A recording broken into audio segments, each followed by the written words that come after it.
vamos falar aqui agora de diluição, que é a segunda parte da nossa prova. Nossa prova vai ser composta de molaridade, diluição e mistura de solutos de mesmo soluto. Mistura de solução de mesmo soluto, tá ok? Fórmula de molaridade, de diluição, desculpa. Tá aqui, ó. Molaridade inicial vezes volume inicial, molaridade final vezes volume final. Quer dizer, eu vou fazer uma diluição, eu vou pegar uma solução e vou jogar água nela. Então o cara fala pra gente lá na questão que ele está fazendo, como é que eu sei que é a diferença de diluição para mistura? Ele fala pra gente se é diluição ou se é mistura. Então lá na diluição, fórmula, molaridade inicial vezes volume inicial, molaridade final vezes volume final. Eu vou atrás de um detalhe importante aqui pra gente. Onde que o cara pode me fazer errado nessa questão? É o cálculo da água lá. A maior parte das questões que são chamadas difíceis é que ele quer calcular o volume de água. Eu tenho volume final, eu tenho volume inicial e volume de água. Vamos pegar como exemplo, tá ok? Capítulo 4, atividade para a sala, olha lá.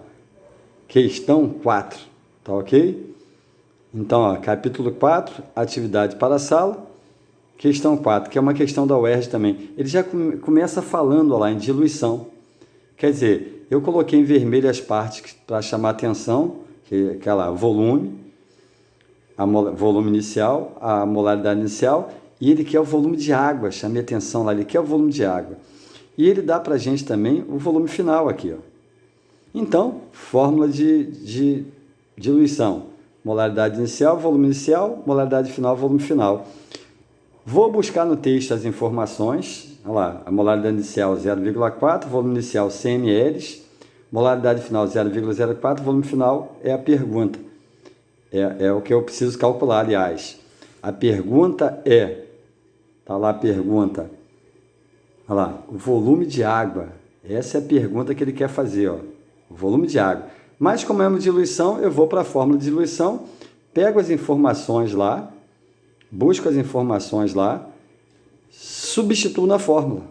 Olha lá, molaridade inicial 0,4, volume inicial 100, molaridade final 0,04, volume final. Calculo o volume final, olha lá. Só que como a gente já falou para vocês, calcular não significa responder, né? Eu calculei o volume final, calculei. Mas a pergunta não é calcule o volume final. A pergunta é o volume de água. Então eu vou naquela formulazinha que eu botei lá em cima. Vamos lá. Volume final é o volume inicial, o volume de água. Esse volume de água que eu quero calcular. Volume final que eu calculei 100, volume inicial, volume final 1000, volume inicial 100 e o volume de água que eu quero calcular. O volume de água 900 ml aí. Cuidado então com esse tipo de questão na diluição. É a que mais aparece em prova, que mais derruba alunos, que o cara faz uma pergunta, você calculou. O volume final, eu calculei. A pergunta é o volume final? Não, é o volume de água. Então, cuidado com esse detalhe.